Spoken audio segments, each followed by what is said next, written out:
Bom dia, boa tarde, boa noite para todos os universitários e universitárias. E hoje começa mais um episódio do Cinecast, o espaço que a gente tem para conversar sobre educação, movimento e esporte. Eu sou o Naubert. Eu sou o Matheus. E hoje temos como convidado ilustre o treinador de futsal feminino e masculino do time de Senac, Alexandre Pracedes. Muito prazer, Alexandre. Fico muito feliz de você conseguir vir, entendeu? Tá aqui com a gente no nosso espaço. Eu gostaria que você possa fazer uma pequena introduçãozinha sobre você, assim, só pra gente estar te conhecendo melhor e a galera conseguir saber legal sobre você. Boa tarde a todos aí, como é que estão? Bom dia, boa noite também para todos. Obrigado pelo convite aí que vocês fizeram aí para poder participar disso. Bem legal a iniciativa de vocês. Me chamo Alexandre Murad Prachedes, sou formado em Educação Física desde 2017, se não me engano. Trabalho em futebol desde 2015. Desde 2015, estou no futebol já trabalhando aí, são quase 10 anos na corrida. Ali, eu queria te perguntar assim, né? Acho que é a pergunta base, assim, todo mundo ia fazer. Qual que foi, tipo assim, o principal interesse, assim, que você teve? Ou realmente, tipo, você queria ser, tipo, treinador já de futsal? Como é que foi essa interação?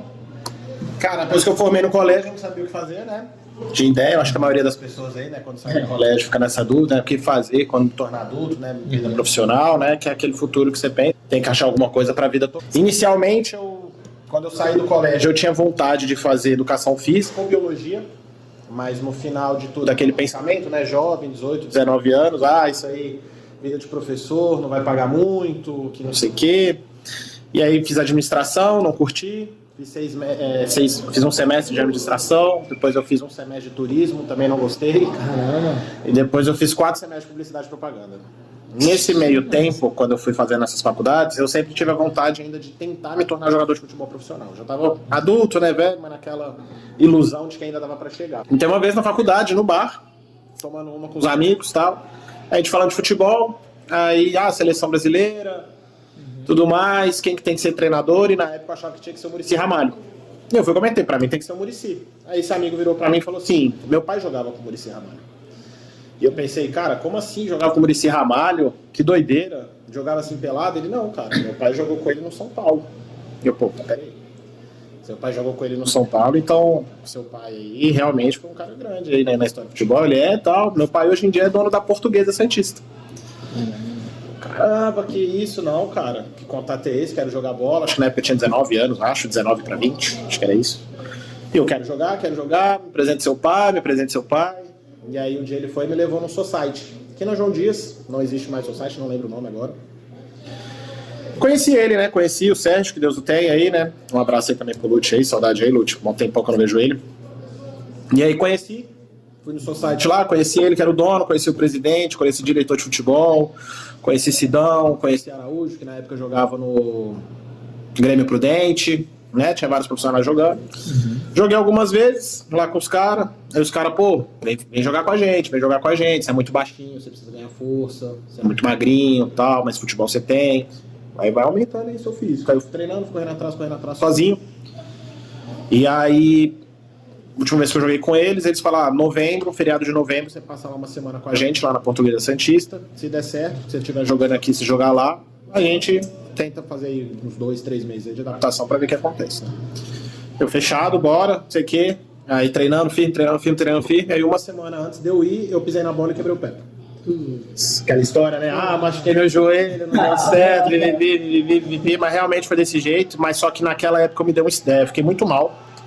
Foram as piores semanas da minha vida, depois que quebrei o pé, né? Eu olhava meu pé engessado, pensava toda vez nessa oportunidade, tentei tanto, na hora que chegou uma grande, caiu no meu colo, não deu certo. E aí deu um estalo um dia, né? Não nasci pra jogar, eu nasci pra ensinar. Caramba. E a partir desse dia eu decidi largar, jogar futebol pra virar treinador de futebol.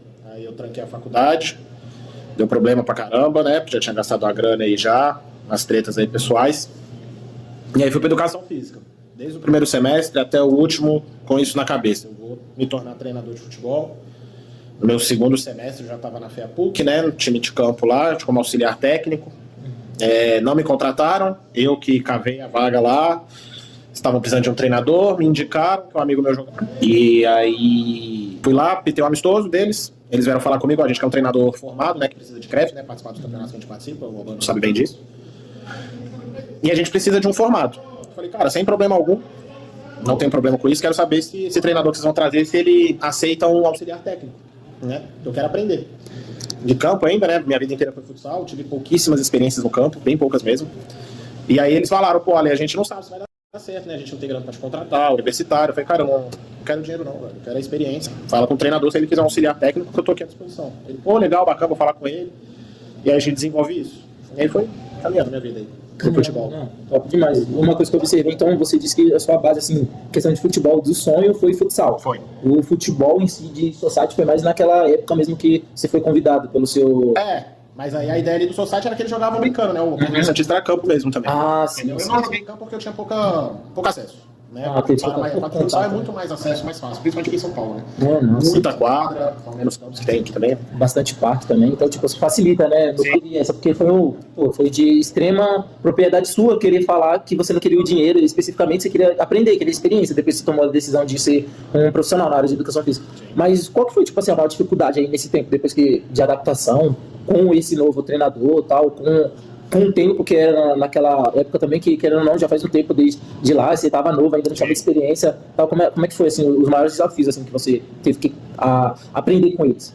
Cara, eu acho que o principal foi tirar um pouco, assim, da importância que você se dá, né? Então, assim, por exemplo, eu entrei, e aí quando eu entrei, né, achando que já ia poder falar tal, assim, tal com o outro, né, e aí, na verdade, todo mundo se perguntava, quem é esse cara que tá aqui, né, acabou de chegar, hoje todo mundo aí do time aí são grandes amigos meus, um abraço aí pro pessoal aí, pro molecada aí, daqui a pouco, saudade pra caramba, já tem uns aí que já são até pais já,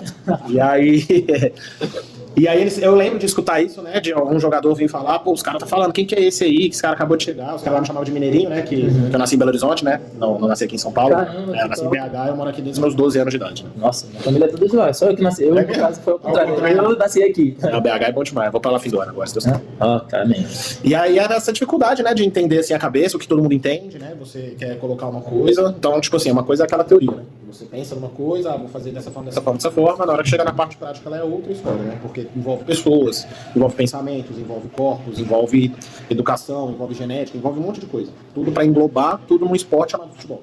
Né? Futebol, futsal, beach soccer, futset, Kings League, né? Não importa, sempre vai ser isso, né? Quanto mais pessoas você tem no meio, mais dificuldade você vai encontrar. E aí, ao longo do tempo, ter esse negócio, né? Que a gente chama de o jogo de cintura, saber ser político, né?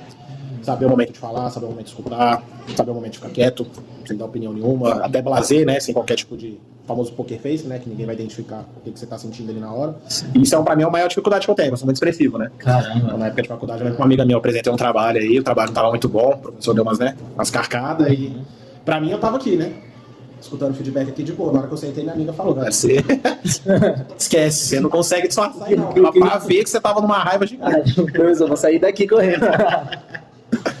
E, olha, deixa eu te perguntar, como eu sou atleta seu, né, um treinador aqui na faculdade, como você procura sempre estar tipo, atualizando, aprimorando as novas técnicas ou até as técnicas que você já tem adquirido, só que tipo, você fala, pô, tenho que melhorar nessa técnica aqui, como você pode aprimorar, você atualizar nessas técnicas? Acho que, tipo assim, acho que eu entendi sua pergunta, é como se fosse, porque querendo ou não, a formação que você teve lá vem sempre aprimorando, igual especificamente a gente está cursando educação física aqui no Senac, o que a gente aprender aqui a gente vai estar sempre aprimorando, então acho que ele quis dizer como você pôde acompanhar, sabe, a trajetória. Nunca estava parado, nunca parado no tempo. Sim. Cara, estudar, né? Estudar, então, trouxe o boné, né? Um abraço aí também pro pessoal da CBF Academy, eu sou cursado na CBF Academy, né? Tenho a licença C, a licença B, pretendo fazer a licença A também, e é todo um processo, né? Então, aqui no Brasil hoje, né, a gente tem falado de escola de treinadores, é muito atual mesmo. Então, se não me engano, a CBF Academy foi criado, acho que depois de 2010, não vou lembrar exatamente quanto, mas eu acho que foi depois de 2014, até se não me engano, depois do 7-1, né, o fatídico. E é a mais nova do mundo, né? Então, se eu for pegar na Argentina, se não me engano, a escola dele de treinadores foi formada nos anos 80, acho que na França nos anos 60, Itália por aí também, Alemanha por aí também. Então, por isso que a cultura de treinador brasileiro é completamente diferente da cultura, né, de qualquer outro lugar do país, fora do país. Né? Então, aqui a gente procura muito resultado. E não se fala só isso só no profissional, se fala na base também. Tive experiência na base aí, participei de Paulista e tal, no Prata da Casa, clube do Paulinho, né? Jogava no Corinthians, o Paulinho é embaixador, a esposa dele é a CEO, o cunhado dele, se não me engano, também é o presidente. São as pessoas bastante, assim, humildes, bacana pra caramba, aprendi demais, principalmente com o Paulinho. Cara, o Paulinho, assim, cansei de estar em treino, assim, do nada olhar pro lado, tava o Paulinho chegando com roupa de treino, apitinho, a prancheta dele parecida com essa aqui, um pouquinho maior, né? Mas aí tem que estudar, cara. Paulinho é um exemplo disso aí também. Paulinho aposentou, quando ele aposentou, ele já tava no processo trabalhando pra caramba, né? Vou falar dele, que eu sei mais da história dele, que ele conversou bastante comigo, me contou algumas coisas, né? Então, o Paulinho hoje em dia ele tá na gestão, né? Se for pegar, qual o time Paulinho tá de gestão aí? Pô, Mirassol. Onde o Mirassol tá?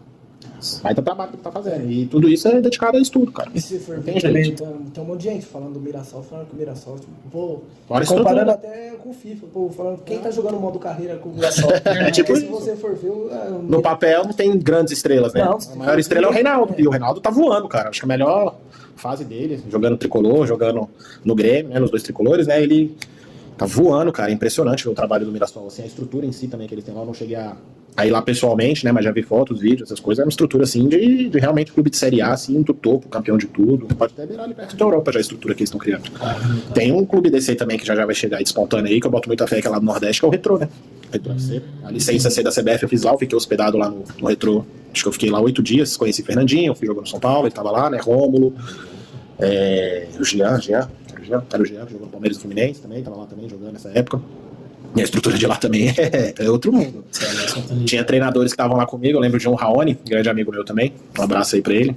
O Raoni, ele foi jogador, jogou na China, cara, jogou em muito lugar, Raoni fera, assim, da bola, me ensinou muita coisa, assim, em pouco tempo, e ele, um dia, cutuquei ele assim, falei, Raoni, aqui já, né, foi por aí, já pelo mundão do futebol, e aqui, ele esquece. Se você quer ver alguma coisa igual do Retrô aqui no Brasil, vai ser raro de você ver. Isso aqui, mano, isso aqui não seria normal, falei, caramba. E quem criou ele era um dirigente do esporte, esqueci o nome dele agora. Esqueci o nome dele. Sozinho, fez isso tudo. Acho que são 8 campos oficiais lá dentro, piscina, salão, onde tinha aula lá, né, que era o auditório cabe mais de 1.500 pessoas. Tipo assim, é gigante. E dentro dessa sua trajetória toda, assim, quais principais habilidades que você acha que você adquiriu? Eu acho que mais a interação com as pessoas, né? Eu acho que esse é o principal. Falar, Tem né? jeito. Falar, saber como falar, entender, né? Então, por exemplo, geração, né? Vocês aí são mais novos, a geração de vocês, já escuto muita gente da minha idade falando, é difícil pra caramba comunicar com eles e tal, e eu não acho, né? Porque eu acho que por já estar vivendo, já com o pessoal da idade de vocês aí já tem um tempo, acho que pra mim virou normal. Pra mim eu tô falando. Num ato assim, Exato. E às vezes vou falar com pessoas mais velhas, as pessoas, pô, você tem que falar um pouquinho mais assim, né? Tal. Não, pô. Eu tenho uma outra pergunta aqui para te fazer, Lê, mas eu fiquei bem curioso, porque você disse que na CBF Academy você teve 2 certificações. Sim. Eu não consegui gravar elas, mas... C e a B, né? Licença C. Isso, você pode especificar um pouquinho mais sobre elas, que eu certamente sou meio leigo dessa. Cara, hoje pra você ser treinador de futebol e participar de competições, né, seja nacionais, estaduais, assim, de federação, você tem que ter a licença, né? Hoje em dia não é obrigatório. Sim. Mas se não me engano, a CBF até 2027 ou 2026, ano que vem, eu acho que eles querem fazer todos os treinadores serem obrigatórios dessa licença. Tô com uma aqui, eu já mostro pra vocês. E aí a licença C é para você trabalhar categorias de base até sub-14. A licença B é até sub-17. A licença profissional. E tem a licença Pro. A licença Pro é para competição internacional. Então, vamos pegar o Mirassol. Né, eu acho que o treinador tem a licença Pro, mas vamos supor que ele não tenha. Então ele tá no Mirassol agora, jogando Série A. Mirassol ano que vem provavelmente vai para Libertadores. Se não for para Libertadores, com certeza vai para Sul-Americana. Competição internacional. A Conmebol exige. A CBF não, a Conmebol exige que tem. Então ele vai ter que fazer essa licença Pro. Se ele não ter a fizer, licença não vai. Pro. Se ele não fizer, ele não pode estar em campo.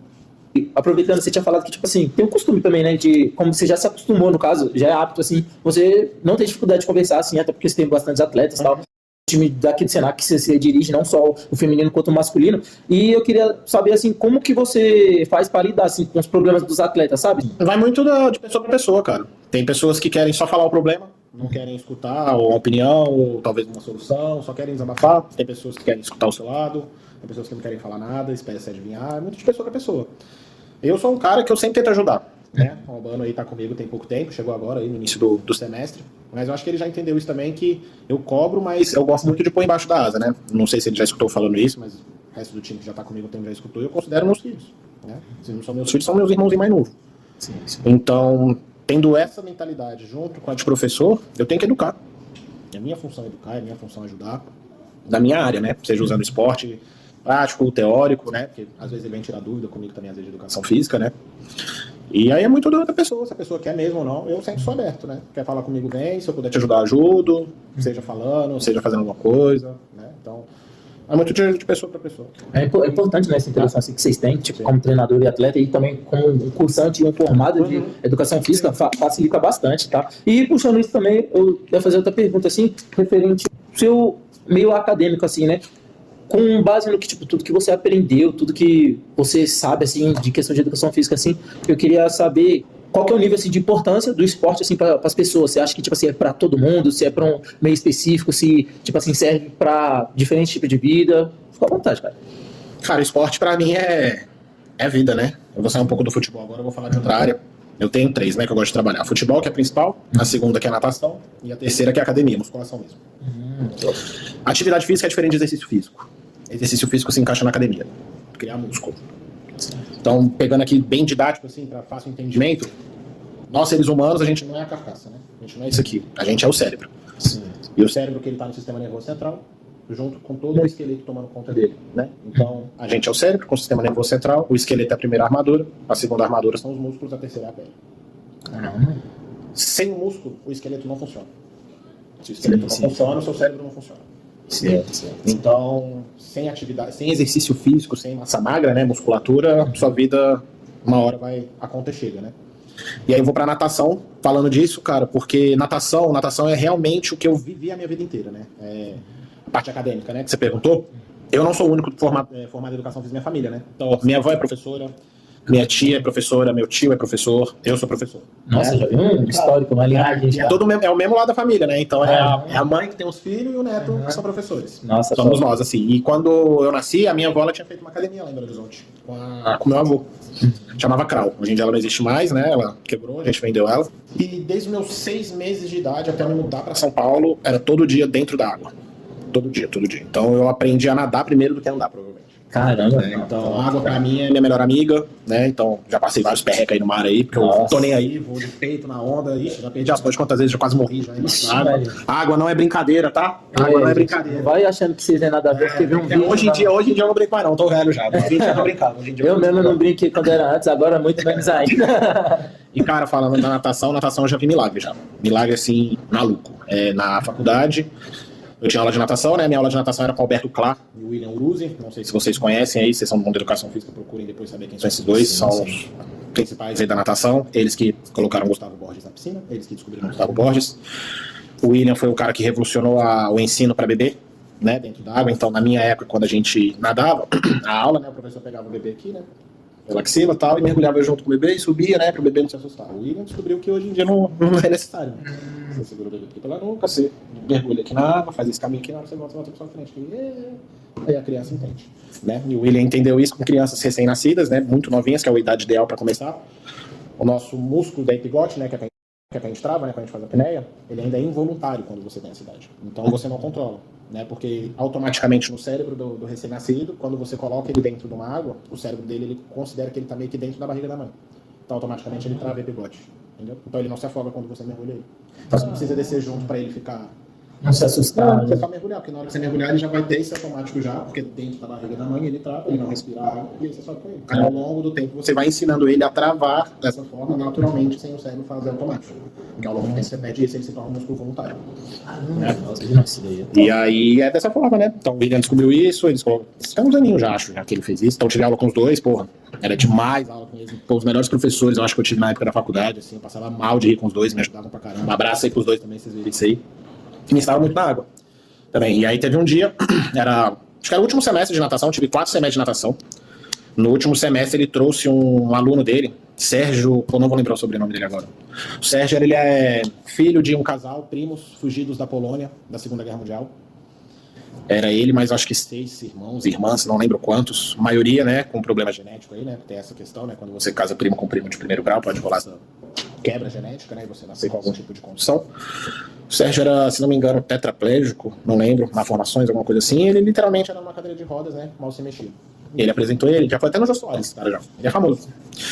E aí, eu lembro que a gente foi pra piscina, lá na Forma FMU, né? Na piscina da FMU, na época, eles tinham uma cadeira assim, né? Pra você pegar mesmo pessoas limitadas, coloca a pessoa sentada na cadeira, vai numa manivelinha assim, a cadeira gira, desce, e você coloca meio que a pessoa dentro da cadeira na água e a pessoa sai, né?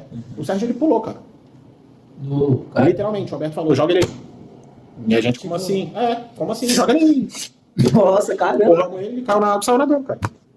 Literalmente, ele nadou até a piscina, bateu, voltou. Na hora que ele tava chegando, ele parou de nadar e foi ficando devagarzinho. Aí aqui ele ficou de pé.